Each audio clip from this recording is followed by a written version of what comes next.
I would like to thank Sri Bhartuhari Mehtab, who has discharged his duties as Speaker Pro Tem.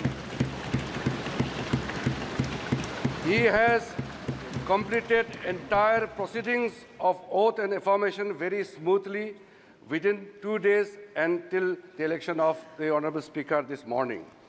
I profusely thank him on behalf of the government and Honourable Prime Minister also. I also thank the panel of chairpersons for their valuable contribution.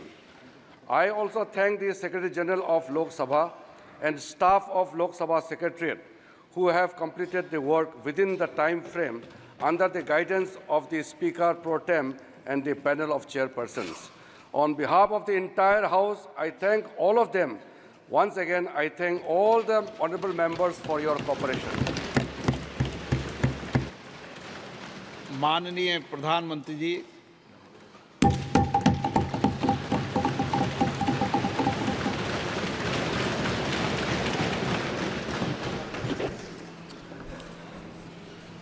आदरणीय अध्यक्ष महोदय, ये सदन का सौभाग्य है कि आप दूसरी बार इस आसन पर विराजमान हो रहे हैं। आपको और इस पूरे सदन को मेरी तरफ से मैं बहुत बहुत बधाई देता हूं।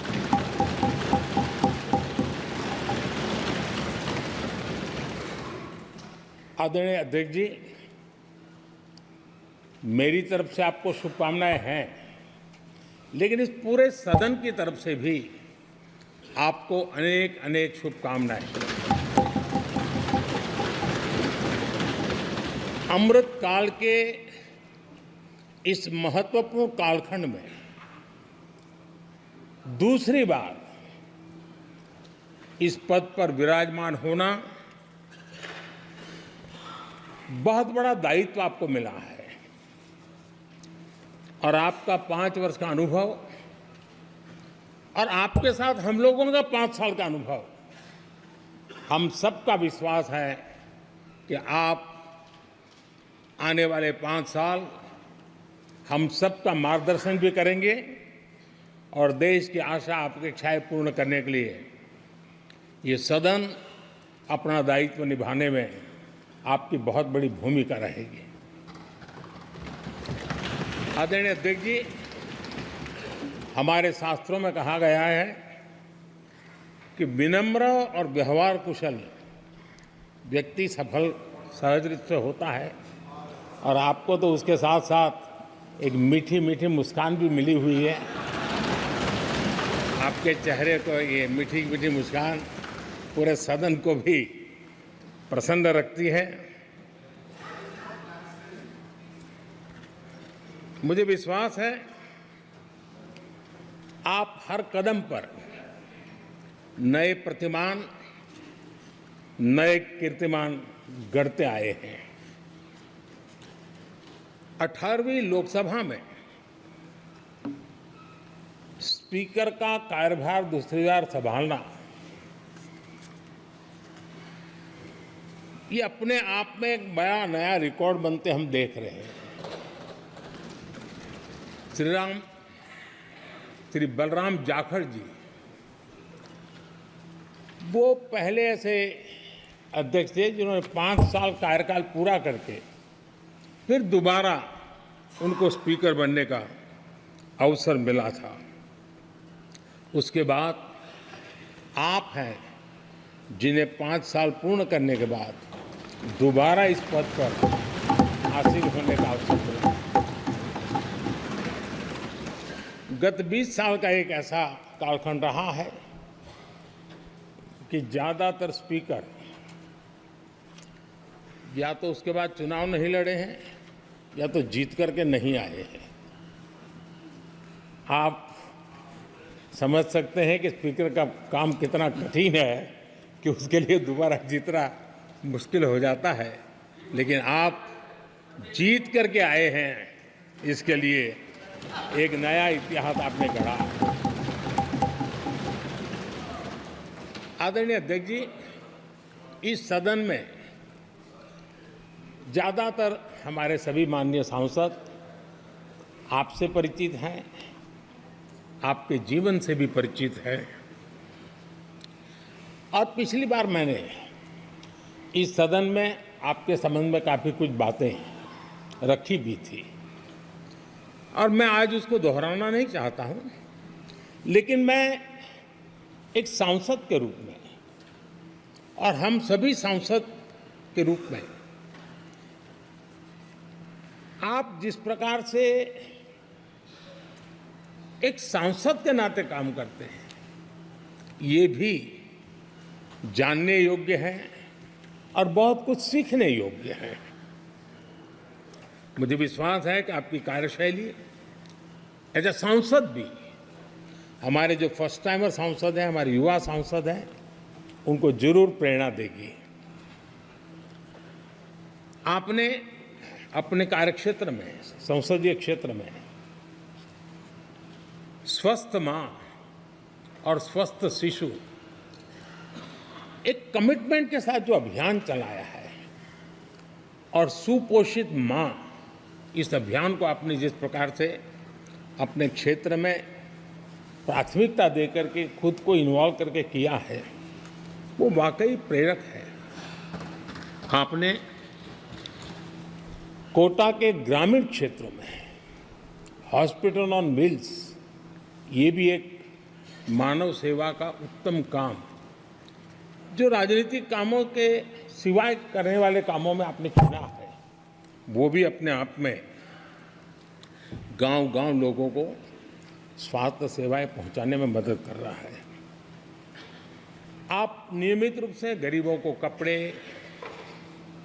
कंबल, मौसम के अनुसार छाता की जरूरत है छाता, जूते, ऐसी अनेक सुविधाएं समाज के आखिरी तबके के जो लोग हैं उनको खोज करके पहुंचाते हैं। खेलों में प्रोत्साहन देना आपके क्षेत्र के युवकों में, यह आपने एक प्राथमिकता के रूप से काम उठाया है। आपके पिछले कार्यकाल में 17वीं लोकसभा में मैं कहता हूं कि संसदीय इतिहास का वो स्वर्णिम कालखंड रहा है। आपकी अध्यक्षता में संसद में जो ऐतिहासिक निर्णय हुए हैं, आपकी अध्यक्षता में सदन के माध्यम से जो सुधार हुए हैं, ये अपने आप में एक सदन की भी और आपकी भी विरासत है। और भविष्य में 70वीं लोकसभा के संबंध में जब विश्लेषण होंगे, उसके विषय में लिखा जाएगा, तो भारत के भविष्य को नई दिशा देने में आपकी अध्यक्षता वाली 70वीं लोकसभा की बहुत बड़ी भूमिका रही है। आदरणीय अध्यक्ष जी, 17वीं लोकसभा में नारी शक्ति वंदन अधिनियम 2023, जम्मू कश्मीर पुनर्गठन विधेयक, भारतीय न्याय संहिता, भारतीय साक्ष्य बिल, भारतीय नागरिक सुरक्षा संहिता, सामाजिक सुरक्षा संहिता, digital personal data protection bill, मुस्लिम महिला विवाह अधिकार संरक्षण विधेयक, transgender persons protection of rights bill, consumer protection bill, direct tax विवाद से विश्वास विधेयक, सामाजिक, आर्थिक और राष्ट्रीय महत्व के ऐसे कितने ही महत्वपूर्ण ऐतिहासिक कानून 17वीं लोकसभा में आपकी अध्यक्षता के अंदर इस सदन ने पारित किए हैं और देश के लिए एक मजबूत नींव बनाई है। जो कार्य आजादी के 70 साल में नहीं हुए, आपकी अध्यक्षता में इस सदन ने इसको करके दिखाया। आदरणीय अध्यक्ष जी, लोकतंत्र की लंबी यात्रा में कई पड़ाव आते हैं। कुछ अवसर ऐसे होते हैं जब हमें कीर्तिमान स्थापित करने का सौभाग्य मिलता है। 17वीं लोकसभा में उपलब्धियां, मुझे पूरा विश्वास है देश आज भी और भविष्य में उसका गौरव करेगा। आज देश अपनी आकांक्षाओं की पूर्ति के लिए भारत को आधुनिक बनाने की दिशा में जब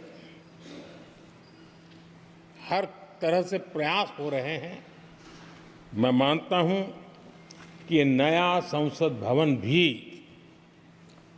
अमृतकाल के भविष्य को लिखने का काम करेगा और वो भी आपकी अध्यक्षता में। नए संसद भवन में हम सबका प्रवेश आपकी ही अध्यक्षता में हुआ और आपने संसदीय कार्यप्रणाली को प्रभावी और जिम्मेदार बनाने का कई महत्वपूर्ण फैसले लिए हैं और इसलिए लोकतंत्र को मजबूती देने में मदद मिली है। लोकसभा में हम पेपरलेस डिजिटल व्यवस्था से आज काम कर रहे हैं। पहली बार आपने सभी माननीय सांसदों को ब्रीफिंग के लिए एक व्यवस्था खड़ी की। इससे सभी माननीय सांसदों को भी आवश्यक रेफरेंस मटेरियल मिला। उसके कारण सदन की चर्चा अधिक पुष्ट हुई और ये आपका एक अच्छा इनिशिएटिव था जिसने सांसदों में भी विश्वास पैदा किया। हाँ, मैं भी कुछ कह सकता हूँ, मैं भी अपने तर्क दे सकता हूँ, तो एक आपने अच्छी व्यवस्था को विकसित किया है। आदरणीय अध्यक्ष जी, G20 भारत की सफलता के एक महत्वपूर्ण पृष्ठ है, लेकिन बहुत कम चर्चा हुई है, वो है P20 और आपके नेतृत्व में G20 देशों के जो पीठासीन अधिकारी हैं, स्पीकर्स हैं, उनका सम्मेलन आपकी अध्यक्षता में हुआ और अब तक P20 के जितने सम्मेलन हुए हैं उसमें ये ऐसा अवसर था कि दुनिया के सर्वाधिक देश आपके निमंत्रण पर भारत आए और बहुत ही उत्तम प्रकार के निर्णय उस समिट में हुए और उसने विश्व में भारत की लोकतंत्र की जो प्रतिष्ठा है उसको गौरव देने में बहुत बड़ा रोल अदा किया है। आदरणीय अध्यक्ष जी, ये हमारा भवन ये सिर्फ 4 दीवारें नहीं है। हमारा ये संसद 140 करोड़ देशवासियों की आशा का केंद्र है।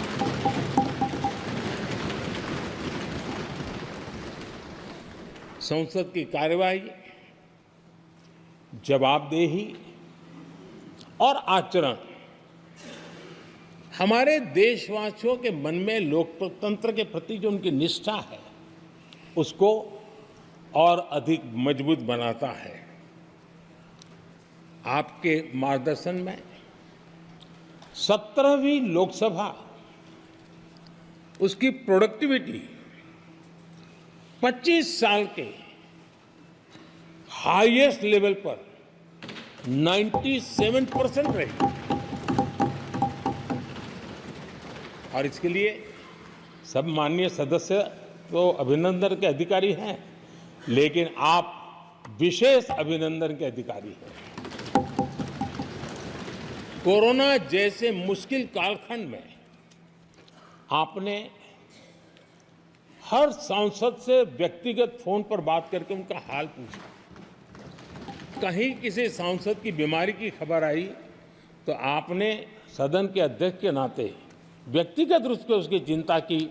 और वो सभी दल के सांसदों से जब मुझे सुनने को मिलता था, मुझे बड़ा गर्व होता था कि जैसे आप इस सदन के परिवार के मुखिया के रूप में उस कोरोना कालखंड में भी व्यक्तिगत चिंता करते थे। कोरोना काल में भी आपने सदन का काम रुकने नहीं दिया। सांसदों ने भी आपके हर सुझाव को सर आंखों पे चढ़ाया। किसी को ऊपर बैठने के लिए कहा तो वो वहाँ जाके बैठा, किसी को दूसरे जगह पे जाके बैठने के लिए कहा तो वो भी बैठा, लेकिन देश के काम को किसी ने रुकने नहीं दिया। लेकिन आपने ये जो फैसले किए उसका परिणाम है कि हम उस कठिन कालखंड में भी कार्य कर पाए। और एक खुशी की बात है कि कोरोना काल में सदन ने 170% प्रोडक्टिविटी, ये अपने आप में दुनिया के लिए एक बहुत बड़ी खबर है। आदरणीय अध्यक्ष जी, हम सब चाहते हैं कि सदन में आचरण, सदन के नियमों का पालन हम सब करें। और आपने बड़े सटीक तरीके से, संतुलित तरीके और कभी कभी कठोरता के साथ भी फैसले लिए हैं। मैं जानता हूं कि ऐसे निर्णय आपको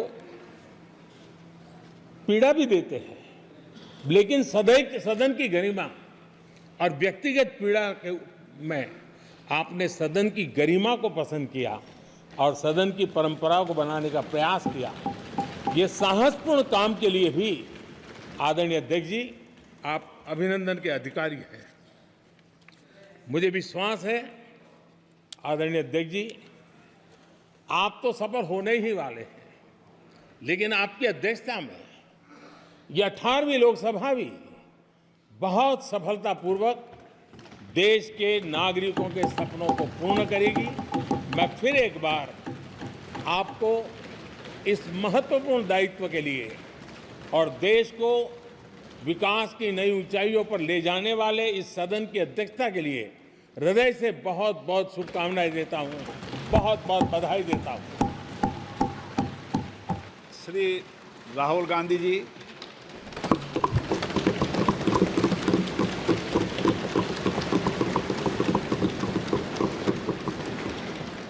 Speaker, sir, I'd like to